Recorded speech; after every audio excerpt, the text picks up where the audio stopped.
muito obrigado por terem aceitado o convite para estarmos aqui um bocadinho à conversa. Obrigado, Sara, André, Luísa, Paulo. E, de facto, estas conversas foram impulsionadas pela exposição que aconteceu há 2 anos, que tratava do tema da espera. E, neste sentido, foi lançada uma pergunta. Esta pergunta tem sido repetida nestas 4 sessões, e eu acho que é um bom mote para também abrir aqui o espaço de conversa. A Luísa, a Sara e o André responderam a essa pergunta na altura da exposição, porque participaram na exposição. O Paulo será agora, irá tentar dar o seu melhor aqui. Mas a pergunta era a espera e expectativa, qual é a urgência de esperar? Eu lançava de novo a questão,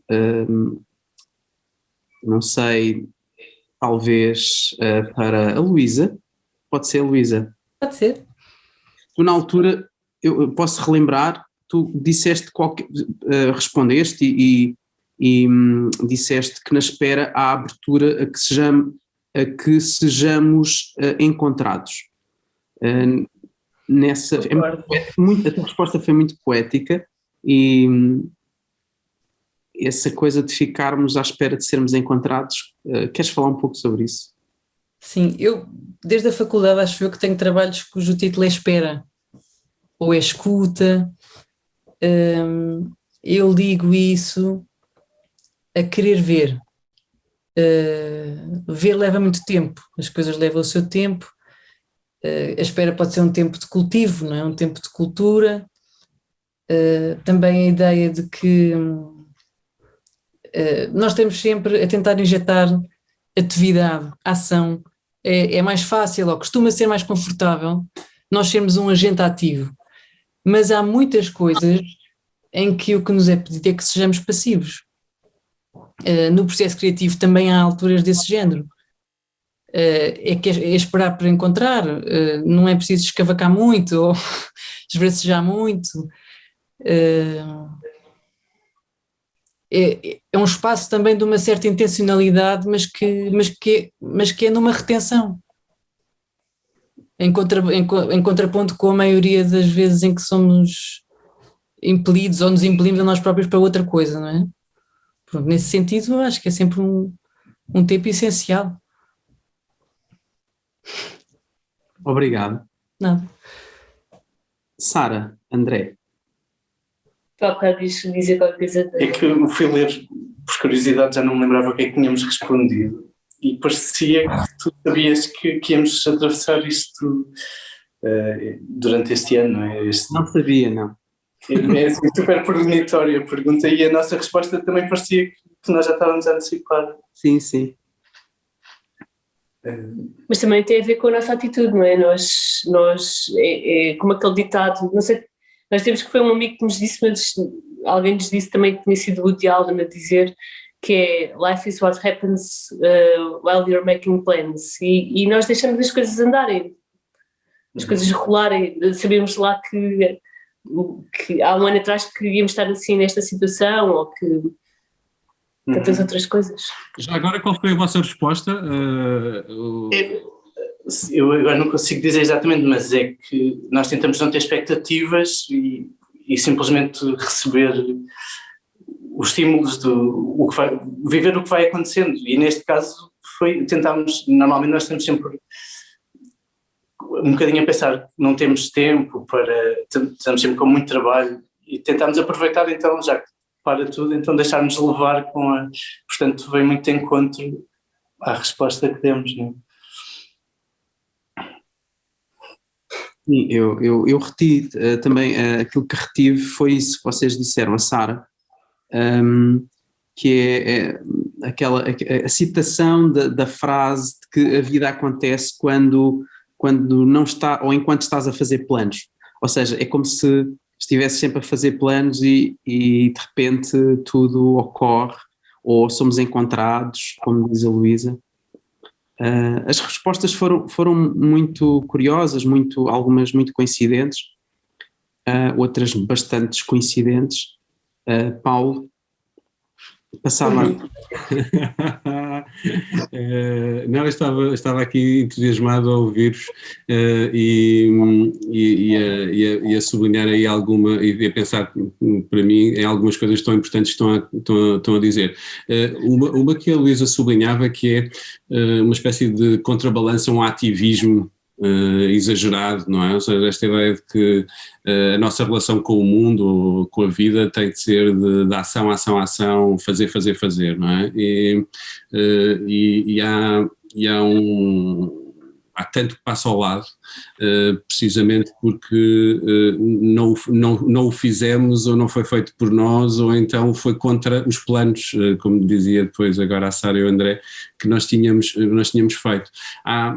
Há um lado de vulnerabilidade que eu gosto muitas vezes de sublinhar em relação ao humano, que se opõe a uma ideia às vezes iluminista do homem, não é? Ou seja, esta ideia racional em que tudo está controlado, ou que nós podemos controlar tudo, e que este tempo ajudou também a perceber esta fragilidade que nos obrigou a suspender às vezes outros planos ou tantas coisas e dar atenção a outras que não daríamos. E portanto esta noção que vocês sublinharam e que eu julgo que muitos artistas nos ajudam a compreender, a mim interessa muito também do ponto de vista da prática filosófica ou até da curadoria, que é uma espécie de esperar sem esperar, porque às vezes há uma espera também demasiado ativa, não é? Ou seja, nós esperamos que isto aconteça ou queremos que uma coisa aconteça, e este esperar sem esperar, essa espécie de lugar em vazio para que alguma coisa chegue que nós nem sabemos o que é,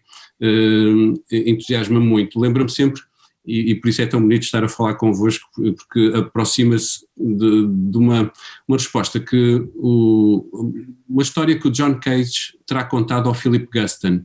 Eu gosto muito desta história, se calhar já vos contei, mas o John Cage terá dito ao Philip Guston: quando começas a trabalhar no ateliê, está lá toda a gente. Os amigos, os inimigos, as pessoas de quem tu gostas, os que não gostas, a história da arte, os conhecimentos, está lá tudo, estão lá todos dentro do ateliê. À medida que vais pintando, eles vão saindo, todos esses que estavam lá. E se tiver sorte, escrevia o John Cage, ou dizia o John Cage, se tiver sorte, até tu sais. E eu gosto muito deste momento final do se tiver sorte até tu sais, não é? Ou seja, que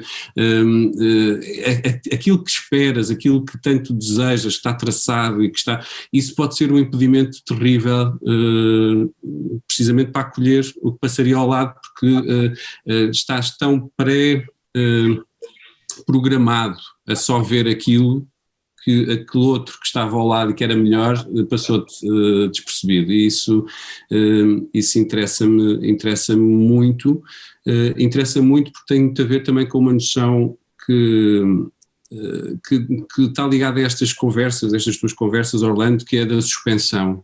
É uma espécie de suspensão de julgamento, não é? Uma espécie de suspensão que os filósofos exerceram e que na Grécia Antiga se chamava epoché, e que depois foi recuperada também mais recentemente na fenomenologia, que é a ideia de suspendermos o juízo, fazemos uma redução aí, e isso é um ponto de partida importantíssimo também para a filosofia, ou seja, não partir dos pré-conceitos que temos em relação aos objetos ou aos fenómenos, mas sermos capazes de os pôr em causa, suspendermos a análise imediata para olhar de outros ângulos e encontrar o que não estávamos à espera de encontrar. Eu, pegando na tua conclusão deste, o efeito surpresa, não é? Sim. No fundo, eu alinho muito com o que tu acabaste de dizer, não sei, penso que a Luísa, a Sara e o André também, porque na atividade artística há muito essa relação com a surpresa. Muitas vezes, talvez no ato criativo ou na própria idealização da obra ou no processo de trabalho, um momento a que pode ser chamado final, muitas vezes há um efeito surpresa, e isso é um lado quase que infantil de de conquista, de... E sabes, o princípio da filosofia, segundo Platão e Sócrates, é o espanto. Sim. Portanto, é essa surpresa, não é? Esse é o princípio da filosofia, deve ser, é aí que começa o pensamento filosófico, é na surpresa, nesse espanto diante do mundo e da realidade, não é? E por isso é que há qualquer coisa da filosofia como uma das belas artes que me interessa sublinhar. Sim, este cruzamento agora é fantástico. Estou muito contente com essa possibilidade do que está a acontecer e lançava para a Sara e para o André a questão de, neste período literal, em que de repente ficámos como se falou na conversa anterior com o Carlos Pimenta, ficámos dentro de uma cena, de uma peça do Beckett, e confinados, como na peça de fim de partida. O que acontece, por exemplo, com a Sara e com o André é que trabalharam imenso, produziram imenso, depois já passa a Luísa, mas vou-vos perguntar como é que fizeram uma espécie de contraciclo neste período. Não é que não trabalhassem antes.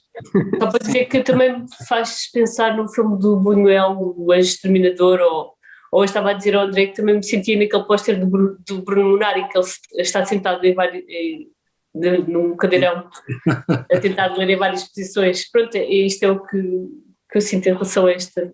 Mas não foi premeditado, foi mais uma vez, foram coisas que foram acontecendo. Exato. Inicialmente nós estivemos parados sem fazer nada para aí um mês, talvez, e depois começaram-nos a convidar para fazer uma coisa daqui e outras ali, e às tantas, pronto, não, foi avassalador, não conseguimos e voltámos a... Mas tu estás a dizer concretamente o inquérito, é isso ou não? Exatamente. Pronto, então, isso foi da outra quarentena, na primeira, que a Celina Brás, da Contemporânea, nos desafiou a criar uma espécie de correspondência com os outros artistas. E nós pensámos um bocadinho e ocorreu-nos aquele inquérito aos 40 ou 60 artistas do Julião Sarmento, que ele tinha feito para a Alternativa Zero, e pensámos fazer qualquer coisa do género, aplicada à quantidade de artistas que existe hoje em dia e não por correspondência correio, CTT, mas por e-mail, que é o... Pronto. Claro. E então, acabou de sair da gráfica este inquérito que online se chamava Inquérito a 471 artistas, que eram os artistas que tínhamos conseguido contactar, ou tentado contactar, até ao final do ano passado, e fisicamente inquérito a 263 artistas que são os que efetivamente responderam. Fantástico. Onde está a Luísa e onde está o Orlando. E o que é que perguntaram aos artistas agora? De que é que consta o inquérito? São 4 perguntas. Exato. A primeira é exato. O Julião tinha usado uma imagem de um padrão de leopardo, acho eu. E portanto nós usámos uma imagem do vírus, uma imagem assim relativamente abstrata como ele tinha usado, e a primeira pergunta é exatamente igual, é o que representa a imagem, e depois a segunda pergunta, de que forma é que o assunto representado afetou a sua vida e prática artística, e depois fizemos 2 perguntas nossas entre aspas. Exato, também são nossas, que é o que deve mudar para que tudo fique na mesma, digamos, porque nós sentíamos de certa forma que essa paragem no tempo tinha um lado meio assustador, mas tinha um lado também que nos agradou bastante. Portanto, queríamos que essa pergunta fosse muito aberta, que possibilitasse as 2 respostas, sendo uma resposta negativa como uma resposta mais positiva. E depois, e o que fazer daqui para trás, ou seja, porque de repente o parar tudo dá vontade de refletir um pouco, tem-se a oportunidade finalmente de parar e pensar o que é que andámos a viver. E no fundo, como eram muitos artistas, era para possibilitar ter respostas muito diferentes, porque não respondessem todos da mesma forma. E resultou nesse sentido. E pronto, e se tudo correr bem, quando isto acabar, vamos lançar, vamos fazer um evento em que os artistas possam buscar o seu. Mas isto temos muito trabalho, mas fizemos outras coisas também com o Paulo, por exemplo, no Plano Nacional das Artes, na Escola da Alhandra, através do Zoom, e às tantas multiplicámos em projetos muito diferentes. Sim, foi muito cheio este ano. Muito obrigado por isso, eu agradeço. Obrigado também. A Luísa também não esteve minimamente parada. Pois não. Pois não. É assim, o primeiro confinamento foi uma experiência pessoal muito intensa, correu tudo bem felizmente. O Manel, meu marido, teve um acidente de bicicleta e destruiu um joelho, e tinha os 2 filhos com a escola online, não é? Então foi ser tudo para todos, 2 meses.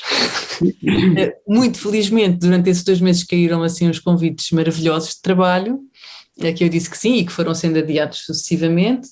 Tive várias exposições canceladas durante, não é? Não por não poder, mas porque as coisas também não podiam acontecer. Felizmente foi todo um conjunto, mas não, já está bom. Muito trabalho, felizmente, é sempre um desafio. É bom que a vida é mesmo o que acontece quando nós estamos a fazer planos, não é? E nós queremos, claro que é bom desejar estar sempre à altura do que acontecer, não é? E que bom que foi uma coisa tão leve, pensando em toda a tragédia que se está a passar realmente, não é? Na vida de tanta gente, foi uma contrariedade que acho que é muito bom acolher, não é? E ver sentido. Agora, tenho o meu ticket freedom neste novo confinamento, porque tenho estes projetos a que não posso falhar. Existe a escola online, mas eu tenho que fugir, porque também sabe muito bem. E pronto, que é ótimo. Sim. E um filósofo não para da mesma maneira que o artista também não. Dizia o Nuno Vicente na outra conversa onde ele esteve presente que era muito bom. Isto ele dizia na entrevista que teve na altura dos prémios EDP, que ele dizia na altura, nesse vídeo que eu estive a ver, que é muito bom quando o artista está parado, sentado, a olhar para a paisagem e alguém pergunta, ou seja, e o artista pode dizer eu estou a trabalhar. Isso é de facto uma coisa que está muito associada à filosofia, que é parar, não é? Ou caminhar, como muitos filósofos faziam, não é? Caminhar e pensar. Neste caso, parar ou estar parado a pensar é muitas vezes o dia-a-dia de um artista. É a associação também antiga do trabalho filosófico ao ócio como fundamental, não é? Ou seja, tão determinante. Assim, contrariar o negócio e ser capaz dessa abertura e dessa disponibilidade, não é? Aquilo que há pouco citava de John Cage tem tudo a ver com isso, que é uma espécie de esvaziamento para que alguma coisa aconteça, dar atenção para que alguma coisa aconteça, de parar, como agora estávamos a dizer. Infelizmente, por causa do trabalho no Plano Nacional das Artes, o estar em casa não é ao limite condicionante para desenvolver muito o trabalho que é necessário fazer e, portanto,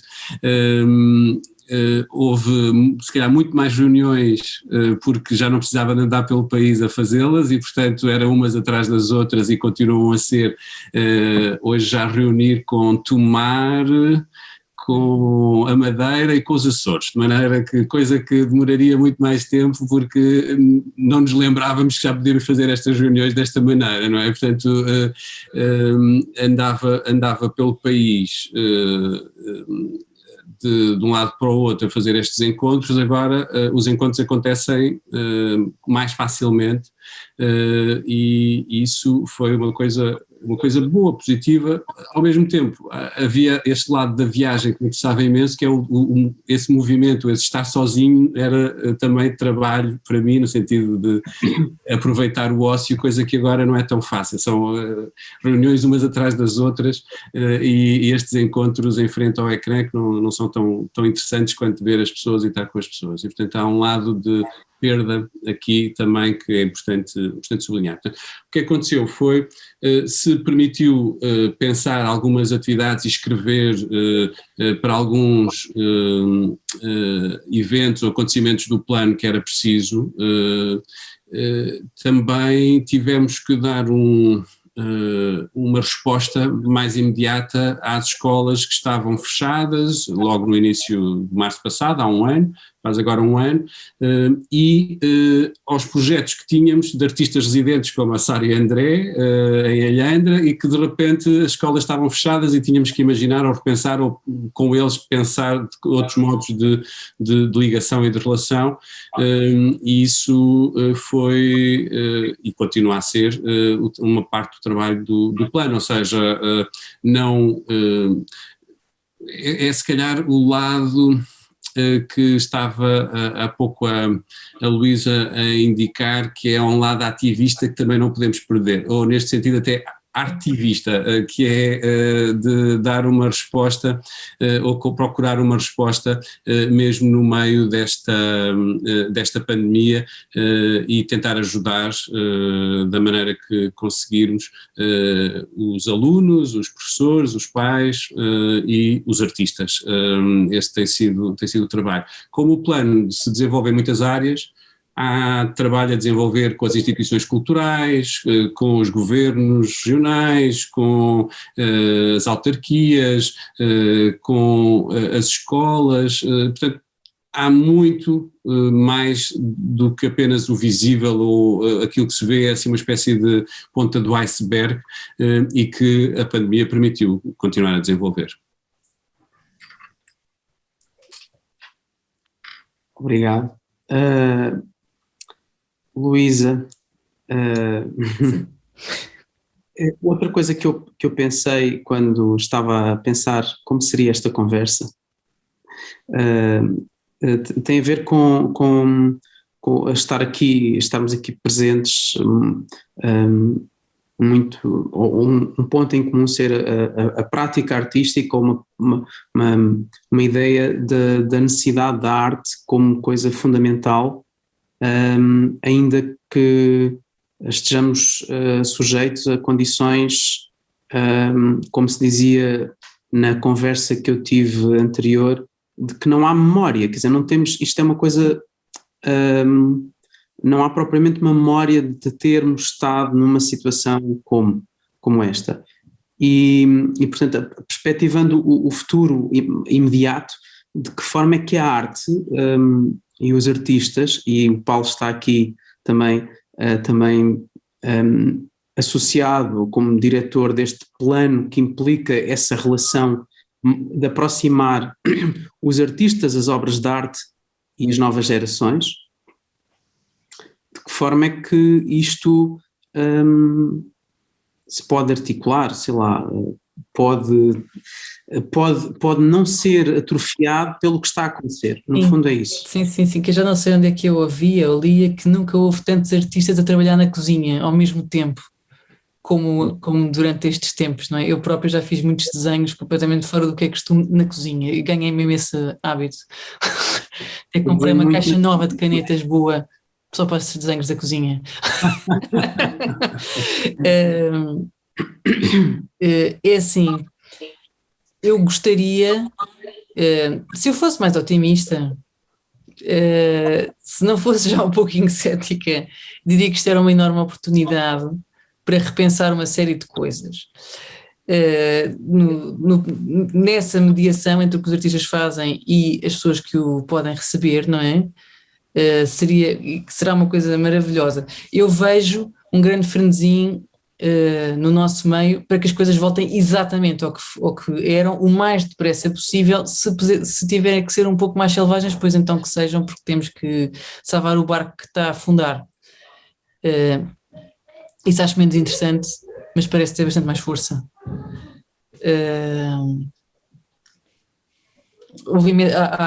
Já houve, claro que o online tem muitas limitações, não é? O facto das pessoas estarem agarradas a ecrãs o dia todo tem imensos problemas, não é por acaso que as peças se fazem com matéria, não é? Com corpo, não é por acaso que nós temos corpo. O mais irritante do online é que o nosso corpo parece ser um elemento de tropeço, não é?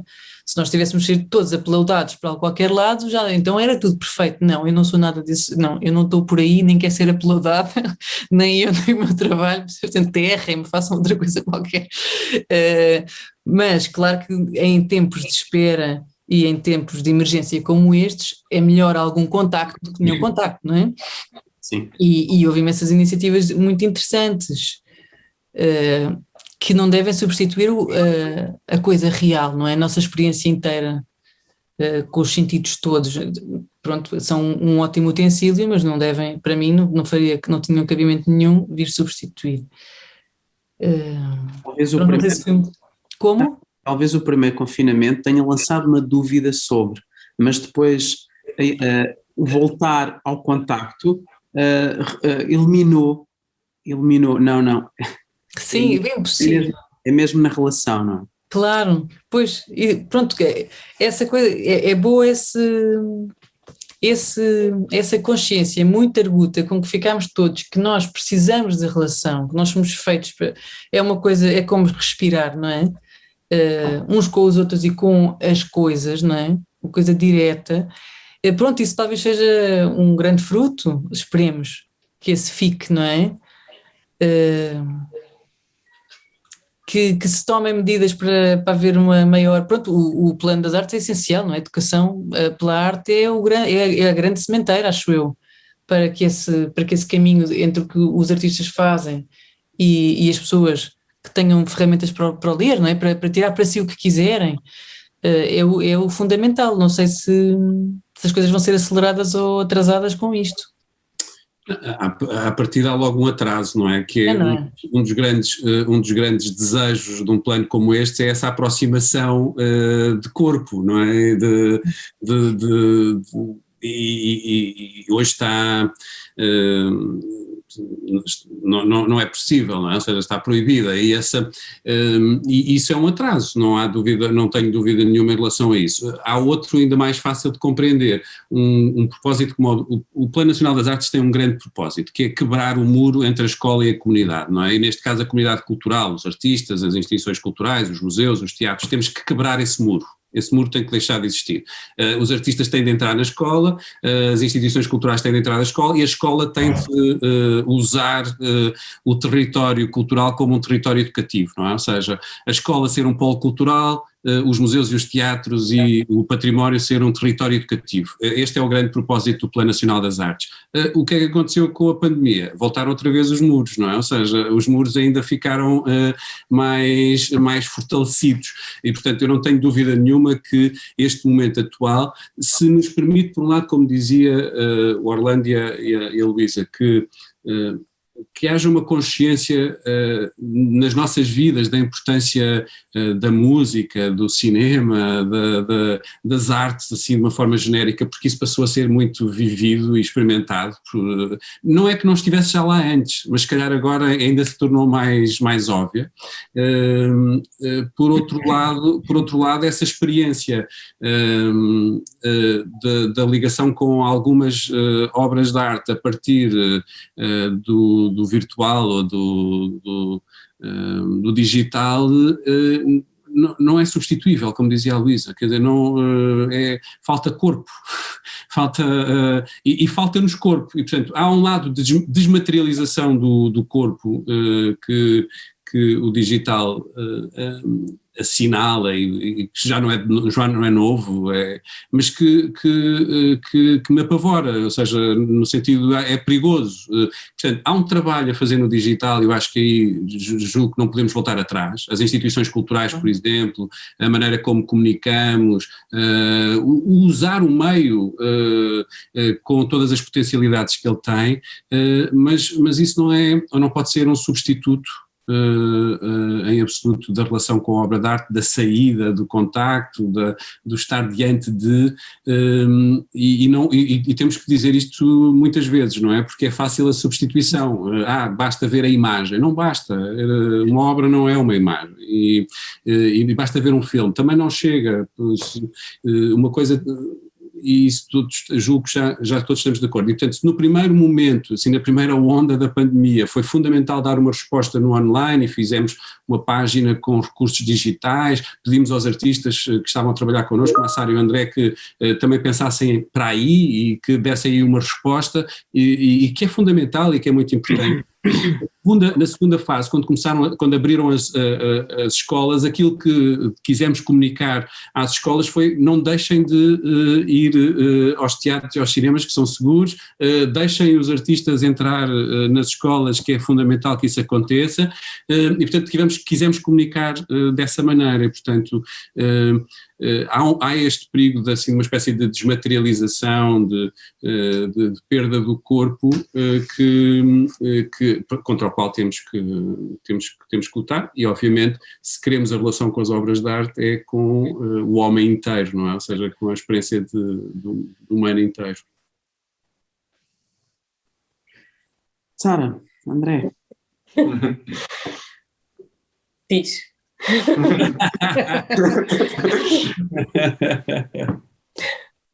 Como é que, no fundo, eu já me esqueci da pergunta, que eu tenho dificuldade em fazer perguntas curtas, mas tinha que ver com a arte como um meio, e nós somos agentes desse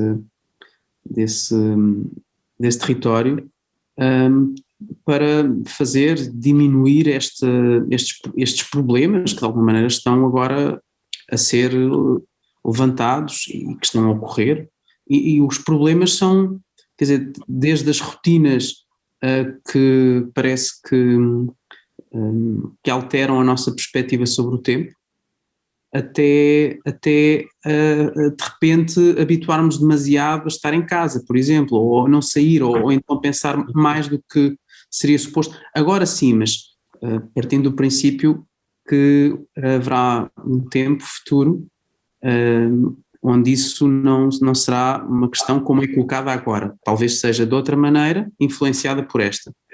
Mas como é que a experiência da arte, não é, pode motivar isso, ajudar? É difícil de imaginar.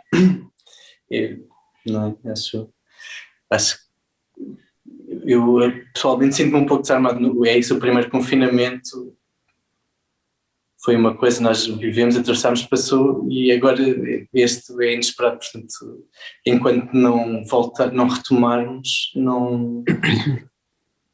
Ao mesmo tempo, indo de encontro àquilo que a Luísa estava a dizer, no primeiro senti um interesse por parte de muitas pessoas em repensar o regresso, que agora as pessoas parecem que já estão muito saturadas, e justamente têm muita força, têm muita vontade a todo o custo. Que as coisas fiquem iguais. Uhum. Eu acho que eu sou pessimista nesse sentido, acho que as coisas vão voltar a ficar todas como eram antes. Não? São mais aborrecidas. Acho que as pessoas não se vão cumprimentar como antes, não é? Não vai ser tão caloroso, pelo menos nos primeiros tempos, mas acho que o corpo não se esquece de nada, acho, como estar em inaugurações, como estar à noite, sei lá, acho que... Sim. Agora, do ponto de vista da nossa rotina de trabalho, não mudou quase nada isto, na verdade, porque nós sempre passamos o dia em casa a trabalhar, normalmente nem vamos para o ateliê, só vamos para o nosso filho à escola e voltamos, normalmente é a única coisa. A única coisa que mudou foi isso, foi ter o nosso filho sempre connosco, que foi ótimo. Exato. Portanto, não... Foi pronto, pois faz falta viver as obras, claro, presencialmente com os amigos, isso faz falta. Ir ao cinema. Mas felizmente ainda tivemos um bocadinho disso ali entre setembro e novembro, talvez, não é, que deu para saciar a saudade. Agora não sei. Não, eu posso. Algumas das questões para esta conversa vêm daquele também questionário, parece que andamos aqui, foi giro. Isto partir de um questionário, vocês também fazerem um questionário, não, um inquérito, é melhor, um inquérito. E aqui havia uma pergunta neste inquérito, lá na altura da exposição Wait, a pergunta que já foi tocada aqui, o assunto já foi tocado, e a pergunta era a última, e era sobre o digital. O digital assumiu-se como um meio totalitário para o qual todos os outros convergem, e qual é o impacto disso no teu trabalho? Se a resposta fosse hoje, por exemplo, na prática de dar aulas, por exemplo, ou de ter reuniões, ou ter este contacto, como nós estamos a ter agora, desta maneira, percebemos que é fácil estarem aqui um conjunto de pessoas de vários pontos do mundo. Isso já aconteceu na segunda conversa, estavam aqui pessoas mesmo com posições geográficas diferentes, mas de repente o digital parece que chega aqui e agora é a minha vez. Quer dizer, como é que pensamos sobre isso? Pois, Desculpa, Sara, avança. Não, eu ia dizer que eu nem no anterior confinamento, nem neste, eu procurei muitas coisas, mas também porque o tempo é curto, não tenho tempo para ir ver exposições online, nem ver muitas séries, o tempo vai-se num instantinho, não sei, para mim não usufruí muito isso do online, nem para nós, nem para consumir nada. Sim, é verdade, nós não somos muito digitais assim, mas por exemplo no Plano Nacional das Artes foi muito a pena de não poder estar nas salas com as crianças, realmente é uma barreira que foi ótimo na mesma, mas de certeza foi metade do prazer que teríamos tido em poder estar nas salas a fazer coisas. Mas, há muito que se perde aí, não é? E aliás, qualquer professor percebe isso também, obviamente na experiência artística e no trabalho artístico é vivido de uma maneira, mas percebemos que há qualquer coisa que falha e que não é recuperável na relação, na maneira como tocamos, ou então estamos atentos a um gesto. Eu, por exemplo, eu tenho feito imensas conferências, mas é das coisas que mais me custa é estar a fazer uma conferência em que ainda por cima a única pessoa que eu vejo sou eu, porque muitas vezes não é, metem a pessoa que está a falar, sou eu, olhar para mim próprio, não é?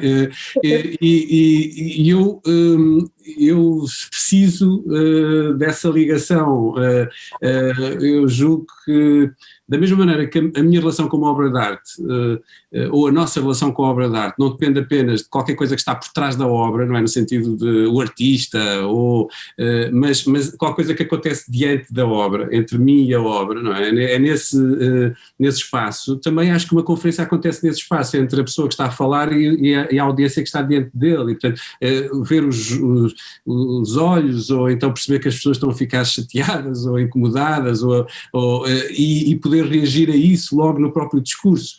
Estar a olhar para mim, às vezes até com um delay, não é? É das coisas mais irritantes, e eu que gosto muito de conversar e de fazer conferências, o online tem este problema. Depois tem um outro que é também esse uma conferência não é apenas o que eu vou dizer, não é? Ou o que eu vou ouvir, mas depois também tudo o que acontece à volta em redor disso, não é? Os contactos que podemos ter, o aprofundar uma conversa depois a seguir, o percebermos melhor a pessoa e compreendermos e de repente fazermos uma amizade, e isso não é a mesma coisa do simplesmente fazer uma conferência, e há aí, estou certo, qualquer coisa que vai continuar ou que permanecerá, mas espero mesmo, que haja a possibilidade de poder voltar a fazê-las diretamente e com as pessoas à frente, e isso eu desejo para breve. Não é a mesma coisa fazer uma conferência em Lisboa para o Brasil ou estar no Brasil a fazer a conferência, não é? E não tem a ver apenas nem com a viagem, não, tem a ver com poder estar com as pessoas e depois no fim podemos conversar e isso ser feita de uma forma mais aberta, e aprender coisas e descobrir coisas que de outra maneira não se descobrem, senão assim, aí, nesses interstícios, isso eu preciso, ou seja, ver a reação e das coisas que não gosto mesmo é ter que estar a falar, a olhar para mim, quer dizer, fico demasiado ainda por cima autoconsciente, não é? Aquela coisa de, eu não posso fazer isto, não, esquece. Sim, Orlando, tu também tens miúdos em escola online, não é? Sim. Pois, já viste, é aterrador, então quanto mais pequenos são, pior é.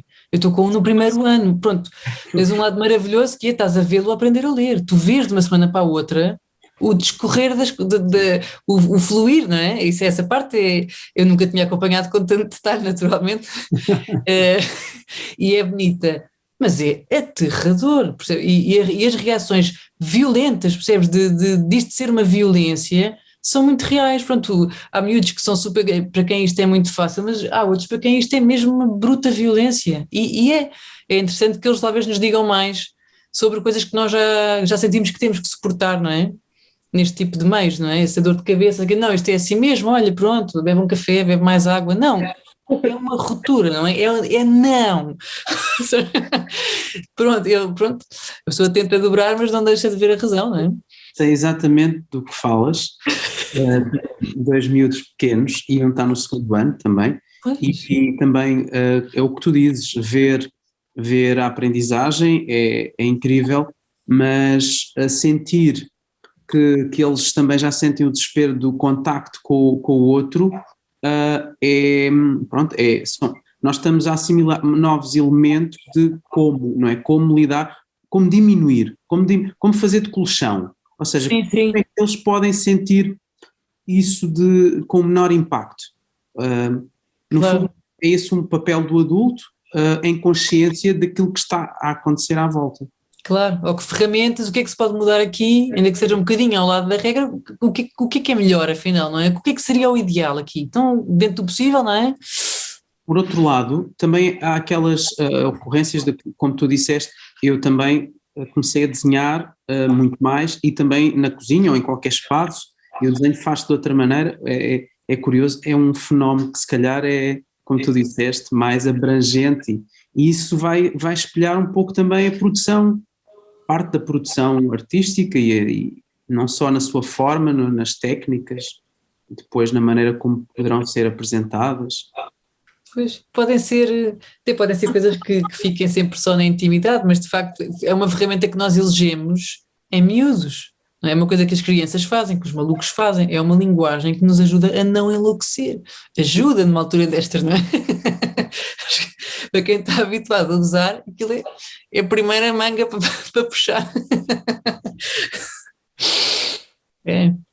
Eu, só para agora no âmbito do testemunho, e não vou falar dos desenhos que faço, no âmbito do testemunho também tenho uma filha no primeiro ano, mas da universidade,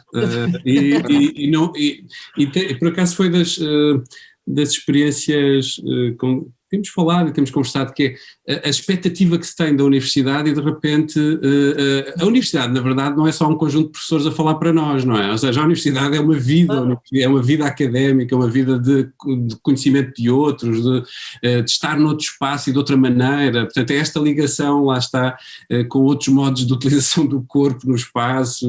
Isso tem sido impossível, não é? Para estes miúdos que começam a vida na universidade agora desta maneira, e portanto esta transição há uma transição simbólica, há uma mudança, mas não foi a mesma que nós experimentámos, não é? Ou seja, não é experimentada da mesma maneira, e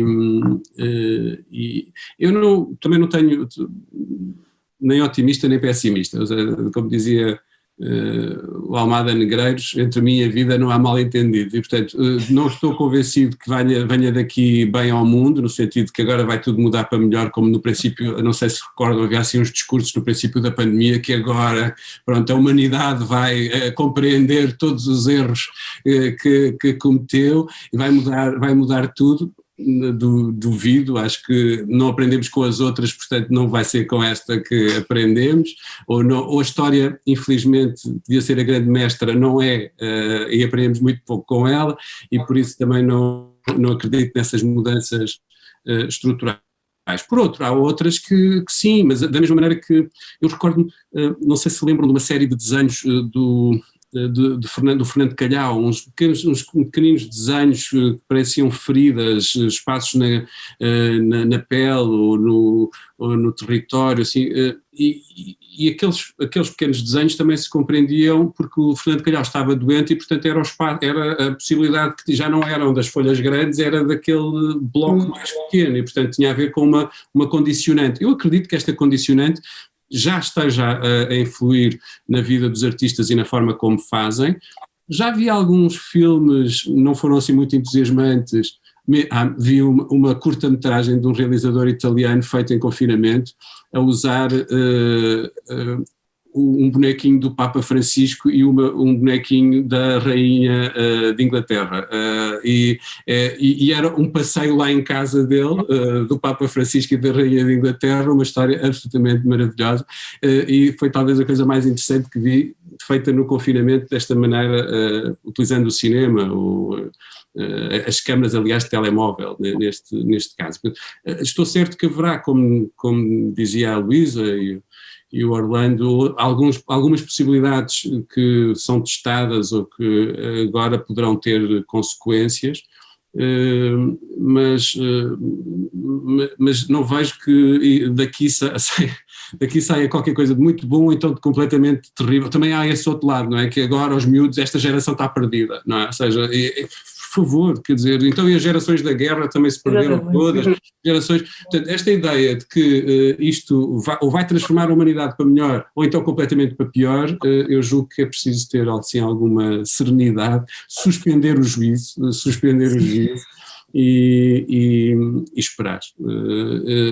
Há algumas coisas que eu julgo que aqui, também respondendo à tua pergunta, Orlando, as artes e esta relação com as artes, e no caso agora até do trabalho que nós desenvolvemos, eu julgo que pode importar, que se há qualquer coisa que a relação com a obra de arte também pode permitir, é podermos falar de nós, podermos compreender melhor, poder dizer o que sentimos, poder permitir que isso aconteça, não é? Expressar, ou diante de uma obra eu dizer, eu também já me senti assim, ou então poder falar de coisas que não falamos na primeira pessoa, mas falamos numa terceira, projetar, e eu julgo que nós precisamos disso como pão para a boca neste tempo.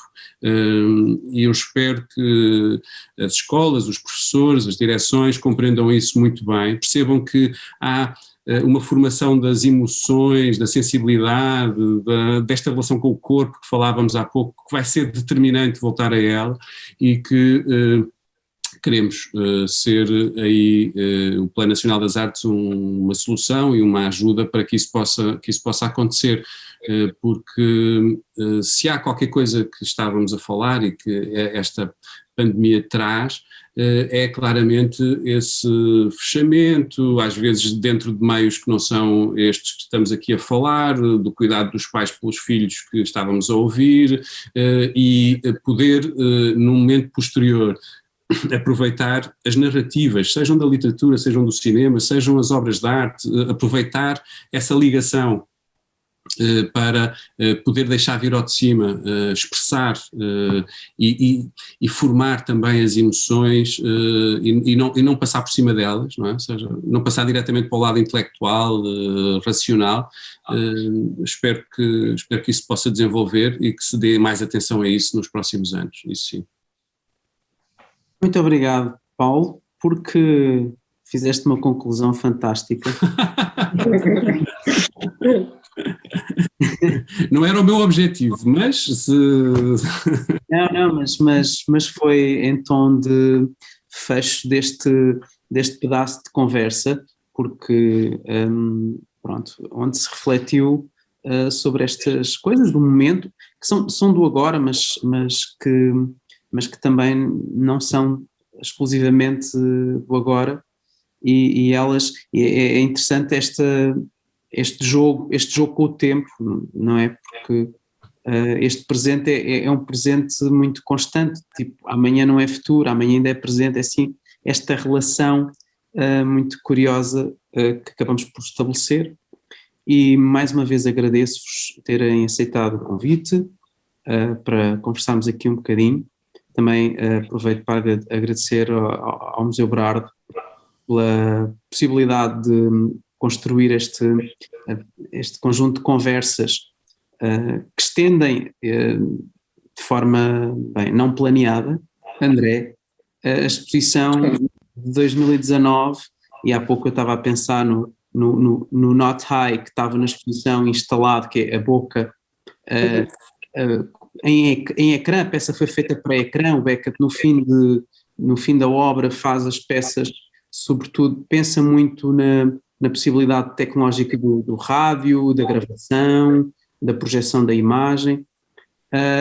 E havia ali uma tensão mesmo na exposição entre essa coisa do corpo e o espaço, como acontecia na obra da Luísa, e depois essa coisa da aparição digital ou da projeção na obra do Beckett.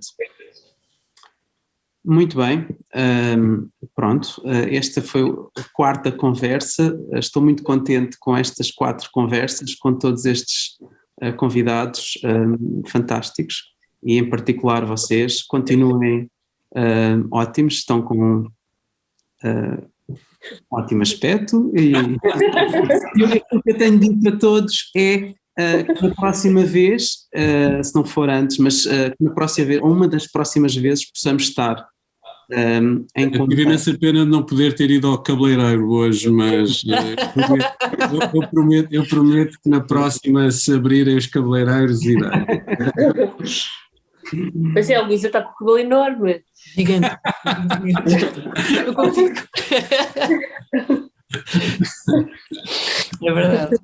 Fazer um enorme esforço na aparência. Eu estou de. Pronto, isto é informal, mas. Estás de pijama para baixo. Eu estou de pantufas. Esse lado confortável é incrível, não é? Obrigada também, Orlando. Muito obrigado pelo convite, gostei muito. Obrigado. Obrigada. Em breve vamos estar na exposição, num outro momento ao vivo. Adeus, fiquem muito bem e tchau a todos. Obrigado. Obrigado. Até breve. Adeus.